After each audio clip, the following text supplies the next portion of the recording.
Don't be shy, 'cause life won't bring you down too far.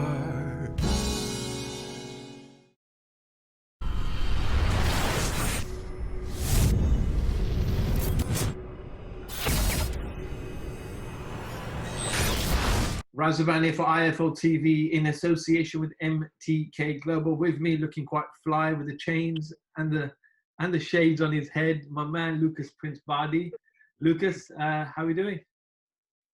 Doing great, man. Just same old over here, doing what I gotta do. I appreciate you having me on. Anytime.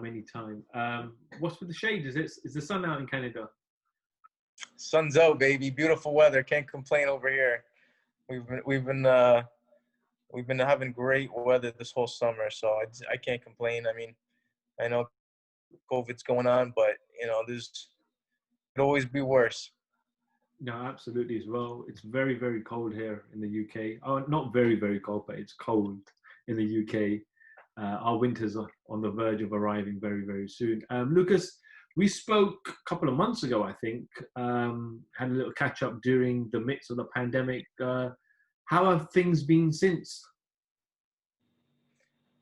A little better. I mean, we're opening up gyms now, so I'm in the gym now training, and you're starting to see more fights happening. I mean, Montreal is the only place in Canada that's having fights right now, and they're starting this month. But other than that, we're still waiting in Ontario. It's coming together. Like, things are opening up, and I'm just anxious to get in the ring again. I know here in the UK we've had Eddie Hearn, Frank Warren, Mick Hennessy, but all put shows on. MTK as well put shows on. It's been obviously difficult for fighters because there's only so many slots, but I think the last time you fought was around February. So has it been tough just kind of waiting around and waiting for not knowing when that next date's going to be? Yeah, I mean, it's the longest layoff I've had since I've started boxing, even as an amateur. So it's a long time off, but I think I'll be able to get on a slot in the next couple months. I know Phil's really working hard on it. You definitely want to be out, obviously, in 2020, I guess. Sorry, was that? I said you definitely want to be out in 2020. Yeah. I at least want one or two more fights this year. I mean, I'd hate to not fight till next year.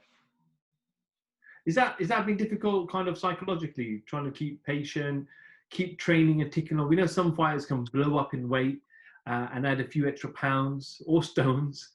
But has it been hard to kind of just tick along in the gym and just keep yourself in good shape? For me personally, no. I enjoy it, so it's not like I don't like going to the gym, so it's not a big deal for me. I'd be in the gym whether I had a fight or not. So we know the lightweight division is stacked with great fighters. Loma, Teofimo, Luke Campbell's, the Ryan Garcias, etc. We know you want to be amongst those big contenders eventually, but that is your goal, isn't it? To fight the very best in the division. 100%. I mean, I'm gonna be in the top 10 very, very soon in my next couple fights. We're just waiting on getting some opponents lined up, but I see me being in the ring with those guys in the very near future, as soon as next year, the year after that, 100%. Yeah, some fighters generally take their time in climbing the ranks and trying to take those learning fights and not jump in with the big dogs straight away. But I feel like when I speak to you, you're ready to jump in the ring with Lomachenko tomorrow if you could. Yeah, 100%. I mean, I'm at 9 fights right now.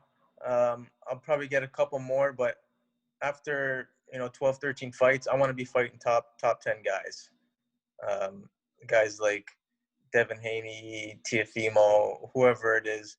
I mean, Rolando Romero, which I don't think he'll go more than 3 rounds with me. All those guys, I'll be ready for for them in the next year, 100%. You mentioned there, Rolando Romero, who fought on the Mayweather show not long ago. It seems like that gets your taste buds going when I mention his name. I know you really want to fight him, but on the other hand, Prince, he's had only about 12 fights. You've had 9 fights. So is that a fight that can kind of marinate and wait a little while, or should that happen now? That fight could happen sooner than later. I mean, he's 12-0, 11 knockouts. I'm 9-0, 9 knockouts. I got 1 or 2 more fights. I should be fighting guys like him. He's nothing special. I watched him fight his last fight. He got outboxed. He won a decision, a unanimous decision. That was an absolute rip-off. I don't see nothing special with him. That guy makes so many mistakes that I would just capitalize on. That's why I don't see him going the distance with me. Not a chance. Not a chance. Yeah, you said obviously he fought Jackson Marinez in his last outing, and there were split decisions amongst fans and just general the media that he obviously lost that fight and he was lucky for that decision. But what flaws did you kind of see in that particular fight? Well, he's just like, his defense isn't as what I thought it was. I mean, he's kind of awkward. He punches hard with the left hand, but you can see everything coming. He's not a subtle guy. He makes a lot of offensive mistakes where he leaves himself open. That guy that he fought there was a slick boxer. Had no pop on his punches. So when he steps up to a guy like me that he can't hit and that's got pop on his punches, he's gonna have second thoughts, and he's gonna be second guessing himself. And in a 10-12 round championship fight, there's no way he sees the final bell. If he's watching now, you got a message for him? Yeah, he better be ready. He better be ready, because I'm gonna put that 1 on his record, and he's not gonna see the distance. There's no way. He obviously is with the Mayweather promotion. So would you happily go on a Mayweather show and fight him? I would go in his backyard and fight him, 100%. Lucas, let me just ask you, obviously 2 huge fights in the division, Lomachenko and Teofimo. Looks like it is going to happen in New York. I think there's a few back and forth with regards to payment and who gets what, but that's now been fixed and sorted. So the fight's going to happen. It's a unification fight. It's a huge fight in the division. Would you say Lomachenko's the favorite with his experience, or is youth going to be on the side of Teofimo?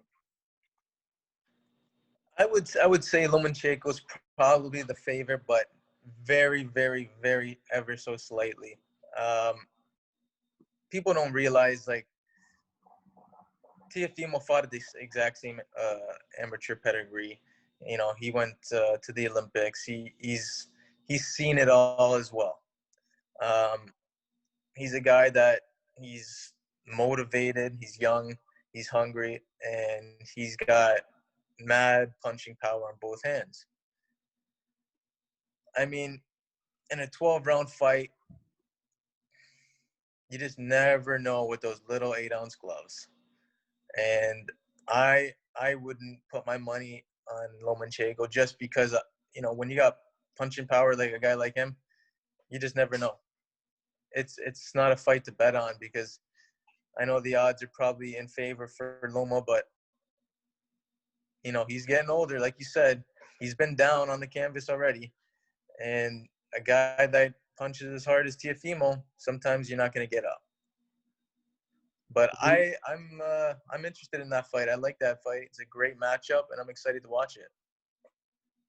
We're obviously in the middle of a pandemic, and so it's going to be tough because there's going to be no fans in the stadium. So is it a different fight because there's no fans? Because sometimes you get sparring partners who are great in the gym, but those same sparring partners can't then be as good under the light. So is this a completely different fight because there's hardly going to be many people there? You know, it's funny you mentioned that. you're 100% right. It is a different fight. It is a different fight. I don't think it's going to affect a guy like Lomachenko as much that it's going to affect Teofimo. Teofimo's a guy that really gets hyped up by the crowd, and that might have an effect on the outcome as well. So that might play into effect. That might make things interesting. Another fight announced: Ryan Garcia and Luke Campbell. Another great fight in the middle of the pandemic as well. Looks like it's happening in America in November on the Zone on the Golden Boy Promotions card. A lot of people are saying that Ryan Garcia this step is just too big for him. Luke's obviously been in there with Linares, with Lomachenko. Yes, he lost, but he would have gained vital experience. So is this too soon for Ryan, or is he going to crash the party? You know, Ryan's one of those guys. He's extremely fast, and you know, he surprises a lot of guys with his speed. You know, in the first couple of rounds, but I think once you get past the first couple of rounds with Ryan, you start figuring out his timing. I see Luke Campbell dominating after 3-4 rounds of that fight. But you know, you never know. Like I said, those little gloves, anything can happen. So, is he in too early? I mean, he's young, but you know, he's 18, 19 and 0 now. What is he, 20 and 0? I don't even know, but he's getting up there. So he's been in there with not at the same level of fighters Luke Campbell has, but you know, he's got to step up sooner or later, and maybe he thinks he's Luke Campbell's that guy for him. That style wise, that's the fight to pick. He's got a lot of guys, you know, taking care of the matchmaking for him. And I'm sure if they weren't confident in that matchup, they wouldn't have took it. So that's an interesting fight as well. But I have to favor Luke Campbell in that fight. Another fight taking place: Gervonta Davis and Leo Santa Cruz. These are like back-to-back great fights that are happening in America. And I know every time I speak about them, you're just itching to get yourself back in the ring, and you want one of those big names. And I'm sure that day will come. But Gervonta Davis, again, is a great talent. Leo Santa Cruz, a multi-weight world champion as well. Another great fight. Yeah, I actually had a conversation about that yesterday. What I see happening in that fight is kind of the same thing in the Ryan Garcia, Luke Campbell situation. I think if Leo could make it past the first 4 or 5 rounds, Leo's going to take over. Based on what I've seen with Davis fighting with Gamboa, you know, he obviously got gassed. He wasn't prepared for a 12-round fight. And in a pandemic like this where you know, you're not very motivated, a guy like Gervonta might take it easy in training camp, or, you know, might slip up. Who knows? But Santa Cruz, he's always a guy that comes prepared. He's motivated, and, you know, he always comes to fight. So, you know, after the first, not even 5 rounds, 4 rounds, if Leo could, you know, weather the storm a little bit, I think he's going to have a lot of success in the last 8 rounds. It'll be interesting to see, and obviously it's on pay-per-view on Showtime, so we look forward to these great clashes. Lucas, before I let you go, is there anything you'd like to add, mention, or a message to the rest of the lightweight division? Well, they better be prepared. They better be ready, because once I step up in competition the next year, I'm going to start calling all these big names out, and I'm going to be dropping these guys like flies. Lucas, I appreciate a bit of your time, my man. Stay well, stay safe, continue to train hard and work hard, and we'll definitely catch up with you soon. I appreciate it, Raza. Good to see you, brother. Lucas Bahdi for IFL TV. Thank you very much.